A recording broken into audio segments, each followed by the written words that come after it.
Punctuation. Punctuation माने होता है वाक्य का शुद्धिकरण करना।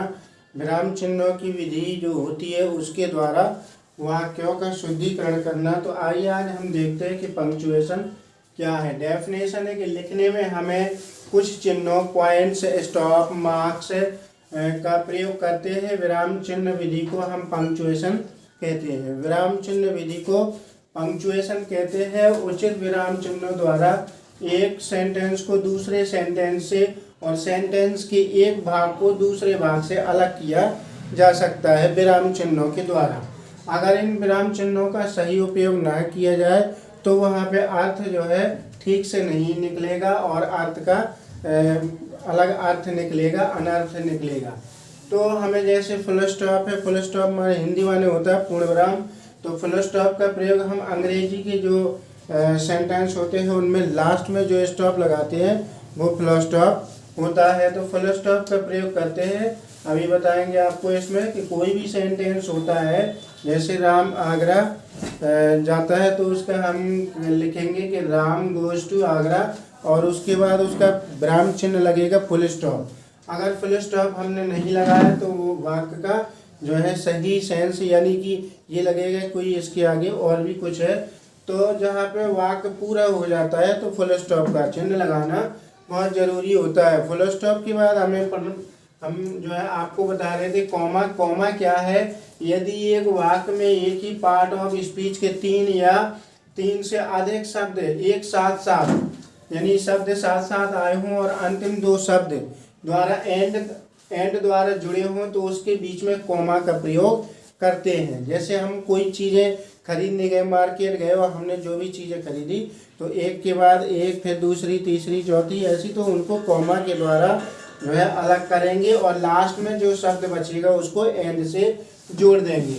तो इसमें देखते हैं कि I want to buy a pencil, comma a pen, comma a notebook, comma rubber and sharpener. तो यहाँ पे इनके बाद कॉमा लगा है। हर वस्तु के बाद जो है जो भी वस्तु खरीदी गई, थिंग्स खरीदी गई, तो उसके बाद कॉमा लगाया और लास्ट वाले में जो है एंड से जोड़ा गया। इसी प्रकार से they visited Germany, comma France, comma Italy and England. तो यहाँ पे देखिए कि वो घूमने गए कहाँ कहाँ, जर्मनी के बाद कॉमा लगाया, फिर फ्रांस के बाद कॉमा लगाया और इटली के बाद, और फिर लास्ट में जो इंग्लैंड है उसको एंड से जोड़ा गया है। तो इस प्रकार से यहाँ पे कॉमा का यूज किया गया है जिसको हम कॉमा बोलते हैं। और इस प्रकार से ये चिन्ह इसका होता है, उसका छोटा सा चिन्ह होता है तो वहाँ पे कॉमा के द्वारा अलग किया जाता है। अब ये तो होगी नाउन की बात कि नाउन जो होते हैं उनको अलग अलग कॉमा के द्वारा डिफाइन किया जाता है और कॉमा लगा करके उनको अलग कर दिया जाता है।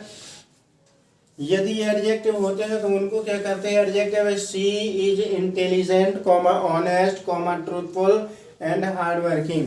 ये जो है एडजेक्टिव दिए गए किसी के गुण की बात की गई है कि उनके गुण के बारे में और उनको कॉमा के द्वारा अलग किया गया है।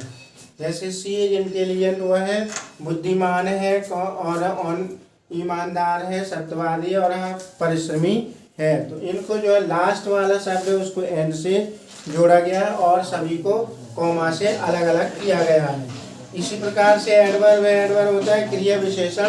तो यहाँ पे देखते हैं कि he lifted free precious treasure gently, comma reverently and cautiously. तो यहाँ भी कॉमा का यूज किया गया है।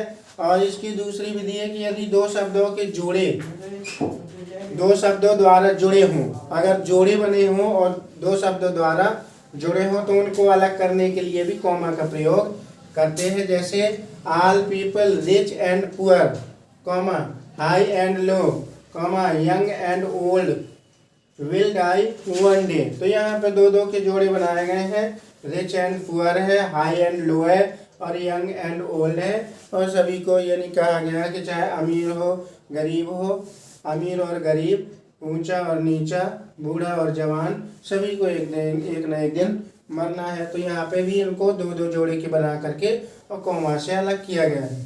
तीसरा इसका नियम है, तीसरा विधि है कि एब्सोल्यूट फ्रेज के बाद कॉमा का प्रयोग होता है जिसमें एक स्वतंत्र कर्ता होता है। एब्सोल्यूट यह स्वतंत्र वाक्यांश होता है।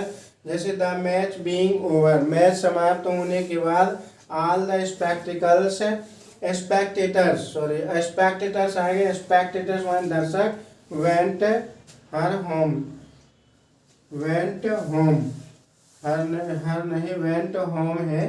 तो यहाँ पे आप देखते हैं कि यहाँ पे द मैच बीइंग ओवर के बाद कॉमा का यूज किया गया है। All the spectators went home, कि मैच समाप्त होने के बाद सारे दर्शक जो है अपने अपने घर चले गए। तो यहाँ पे हम एक सेंटेंस और देखते हैं, इसमें जो स्वतंत्र वाक्यांश है कि द सन हैविंग राइजन। ये सन हैविंग राइजन ये जो है आपका एब्सोल्यूट फ्रेज है, इसके बाद कॉमा जरूर लगेगा। द डार्कनेस डिसअपियर्ड, यहाँ पे बताया गया कि सूर्य निकलने के बाद जो है अंधेरा गायब हो जाता है। और इसी प्रकार से एक और है कि डिनर बीइंग ओवर, नाश्ता समाप्त होने के बाद या नाश्ता करने के बाद they went back to the sitting room, वह है अपनी बैठक कक्ष में चले गए। तो इन विराम चिन्हों का हमें यूज करना बहुत ज़रूरी है। ये पंक्चुएशन में आपको पढ़ाया जाता है और 2 नंबर का आता है। तो आप इस वीडियो को देखिए और अधिक से अधिक लाइक और सब्सक्राइब कीजिए। बहुत बहुत धन्यवाद।